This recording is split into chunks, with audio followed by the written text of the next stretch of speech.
Magandang hapon po sa lahat.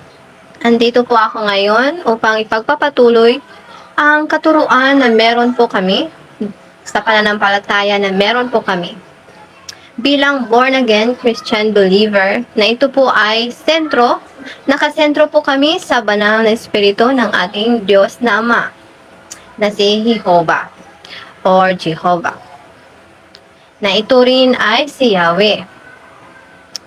Okay, so ngayon po ay ipagpatuloy ko ang katuruan tungkol sa doktrina. Doktrina tungkol kay Jesucristo. So, may nag-comment sa video ko na nagsasabing sineperate ko raw si Jesucristo kay banal na Ama imbis na sila ay iisa.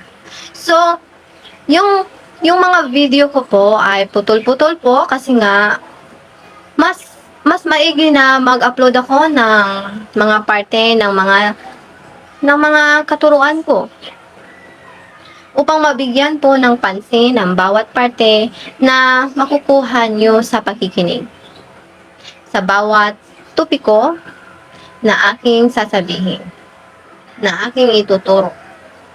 Okay po, so ngayon may nagtanong po sa akin sa debate na tinanong po ako, ginamit po ba ako ng Diyos na Ama upang magligtas?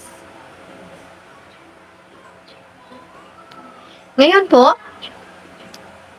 katulad lang ito ng tanong na ginamit po ba ang anak ng ni Diyos Ama upang magligtas? So, ito po ang sagot ko. Bilang ako na namumuhay na si Jesucristo, nananahan sa akin ang salita ng Diyos na Ama, kaya ako ay nagiging in Christ likeness, nakawangis po ni Jesucristo, kung saan sinusunod ko ang kalooban ng Ama, ng ating banal na Amang Diyos sa langit.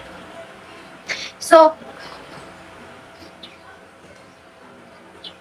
ginamit po ako ng Diyos na Ama upang siya ay makapagligtas sa mga nakikinig.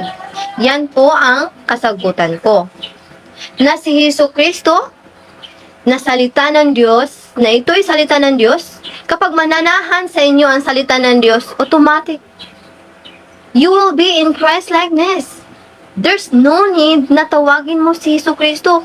Kasi kung tatawagin mo si Jesucristo, it means you are not yet living in Christ likeness. Kasi nga, malayo si Jesucristo, tatawagin mo pa siya.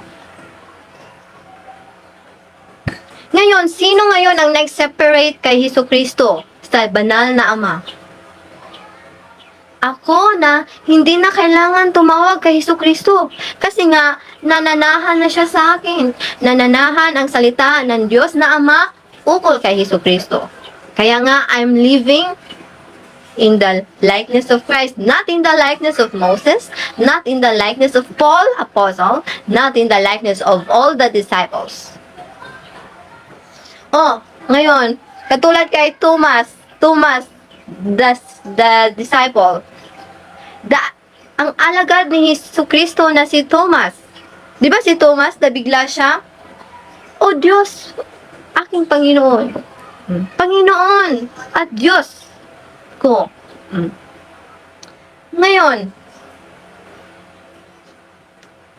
believing Thomas na tumawag si Thomas kay Jesus bilang Diyos, ngayon susundin mo si Thomas, then you are in Thomas likeness, not in Christ likeness.